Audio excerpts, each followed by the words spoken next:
சற்று முன் ஸ்டாலினை சீண்டி பதவியை இழந்த ஆளுநர் ரவியால் பரபரப்பு. அதிர்ச்சியில் மோடி. அதாவது தமிழ்நாடு அரசு கல்வி நிலையங்கள் தொடர்பான ஆளுநர் RN ரவியின் கருத்துக்களுக்கு சமூக வலைதளங்களில் நெட்டிசன்கள் கடுமையான எதிர்வினையாற்றி வருகின்றனர். தமிழ்நாடு ஆளுநர் மாளிகையின் அதிகாரப்பூர்வ ட்விட்டர் கணக்கில் நிகழ்ச்சி ஒன்றில் ஆளுநர் RN ரவி பேசியதாக சில கருத்துக்கள் வெளியிடப்பட்டுள்ளன.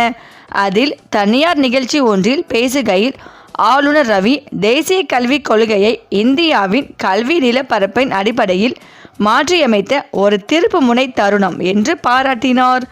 புதுமை கலாச்சாரத்தை வளர்ப்பது, தொழில் முனைவோரை வளர்ப்பது மற்றும் மறைந்திருக்கும் திறனை வெளிப்படுத்துவதன் மூலம் இந்த கொள்கை இந்தியாவின் அறிவுசார் சொத்து உருவாக்கத்தில் ஒரு பெரிய பாய்ச்சலுக்கு தள்ளியுள்ளது மற்றும் தொழில் முனைவோர் திறமை மற்றும் சுற்றுச்சூழல் அமைப்பு மேம்பாட்டில் உலக தலைவர்களிடையே நாட்டை நிலைநிறுத்தியுள்ளது. உயர்கல்வியில் உள்ள இரு வேறுபாடு குறித்து ஆளுநர் தீவிர கவலை தெரிவித்தார். தனியார் மற்றும் நிகர்நிலை பல்கலைக்கழகங்கள் நாட்டின் சிறந்தவற்றுடன் போட்டியிடும் போது மாநில அரசு நடத்தும் பல்கலைக்கழகங்கள், கல்லூரிகள் மற்றும் பள்ளிகள் தொடர்ந்து சரிவில் உள்ளன.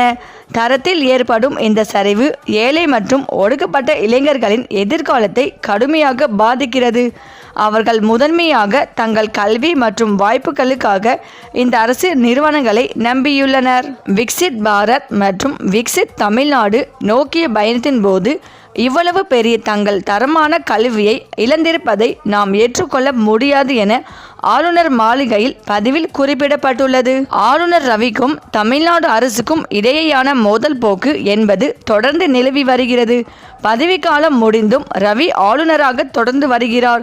இந்த நிலையில் கடந்த சில நாட்களாக சைலண்ட் மோடில் இருந்த ஆளுநர் தற்போது மீண்டும் மாநில அரசின் மீதும் கல்வி அமைப்பின் மீதும் குற்றம் சாட்டியுள்ளார்.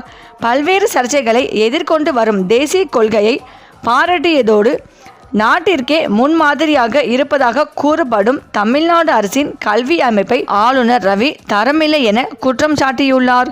இதையடுத்து ஆளுநரின் பேச்சுக்கு திமுக மற்றும் கூட்டணி கட்சியினர் கடும் கண்டனம் தெரிவித்து வருகின்றனர்.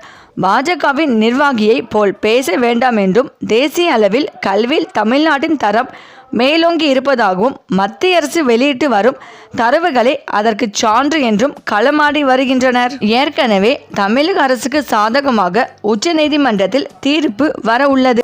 ஆனால் ஆளுநர் இந்த கோபத்தில்தான் வேண்டும் என்று தமிழக அரசு சீண்டும் வகையில் பேசி வருகிறார். இதற்கு உச்சநீதிமன்றம் எச்சரிக்கை விடுத்துள்ளது.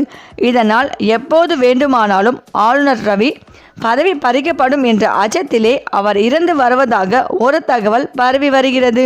இந்த தகவல் பாஜக தலைமையான மோடி அவர்களை அதிர்ச்சி அடைய வைத்து வருகிறது.